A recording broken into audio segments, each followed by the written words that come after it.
آج ہم ایک ایسی زبردست کہانی سنیں گے جو وقت سے بھی پرانی ہے۔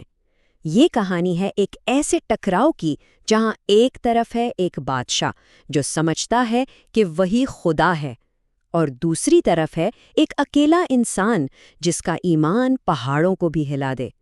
تو آئیے دیکھتے ہیں طاقت اور سچائی کی اس جنگ میں کیا ہوتا ہے۔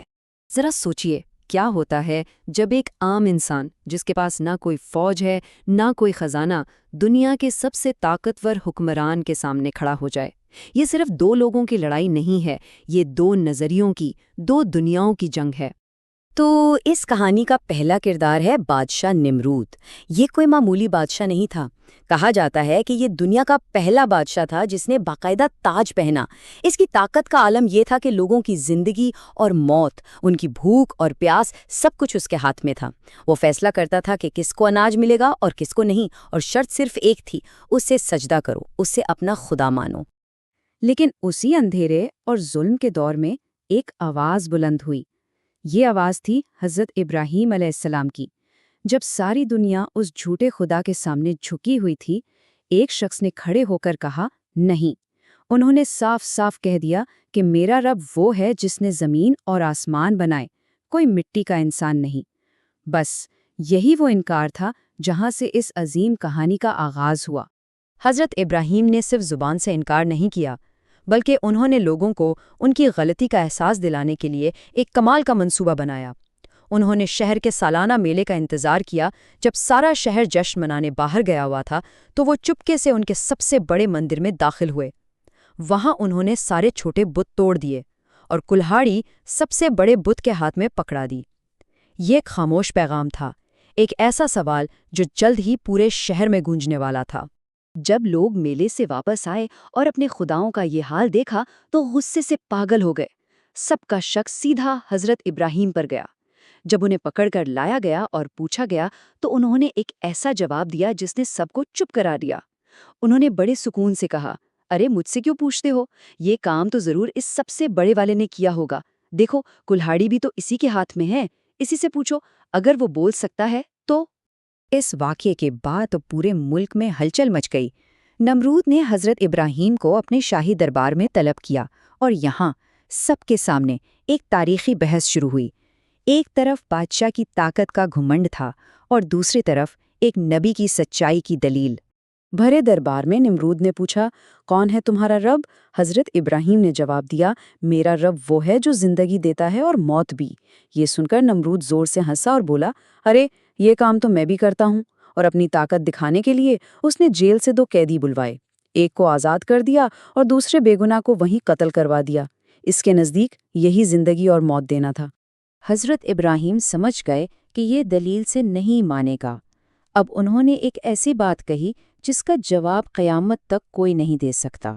انہوں نے کہا، اچھا، میرا رب تو سورج کو ہر روز مشرق سے نکالتا ہے، تم اتنے ہی بڑے خدا ہو تو بس ایک کام کرو، اسے مغرب سے نکال کر دکھا دو۔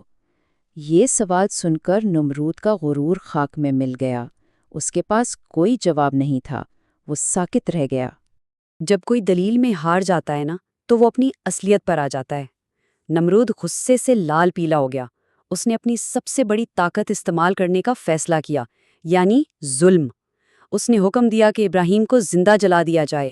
یہ کوئی چھوٹی موٹی آگ نہیں تھی، پورے 1 مہینے تک لکڑیاں جمع کی گئیں، یہاں تک کہ لکڑیوں کا ایک پہاڑ کھڑا ہو گیا۔ جب اس پہاڑ کو آگ لگائی گئی تو اس کے شعلے آسمان تک پہنچ رہے تھے۔ گرمی اتنی شدید تھی کہ کوئی پرندہ بھی اس کے اوپر سے نہیں گزر سکتا تھا۔ آگ کے پاس جانا ناممکن تھا، اس لیے حضرت ابراہیم کو دور سے اس میں پھینکنے کے لیے ایک بہت بڑی مشین بنائی گئی جسے منجنیق کہتے ہیں۔ جب حضرت ابراہیم کو اس مشین پر باندھا گیا تو فرشتے بھی مدد کی پیشکش لے کر آئے، لیکن ان کے ایمان اور بھروسے کا عالم دیکھیے، انہوں نے کسی کی مدد لینے سے انکار کر دیا، کیونکہ وہ جانتے تھے کہ جس اللہ نے انہیں بنایا ہے وہ سب دیکھ رہا ہے۔ ان کی زبان پر صرف ایک ہی دعا تھی، میرے لیے میرا اللہ ہی کافی ہے اور وہی سب سے بہترین کارساز ہے۔ اور پھر وہ ہوا جس کا کسی نے سوچا بھی نہیں تھا۔ جب انسان کے سارے راستے بند ہو جاتے ہیں تب اللہ کی قدرت اپنا کام دکھاتی ہے۔ آسمان سے ایک حکم آیا جس نے پوری بازی ہی پلٹ دی۔ اس لمحے کائنات کے مالک نے براہ راست آگ کو حکم دیا، اے آگ، ابراہیم کے لیے ٹھنڈی اور سراپا سلامتی بن جا۔ یہ کوئی درخواست نہیں تھی، یہ خالق کا اپنی مخلوق کو دیا گیا ایک حکم تھا۔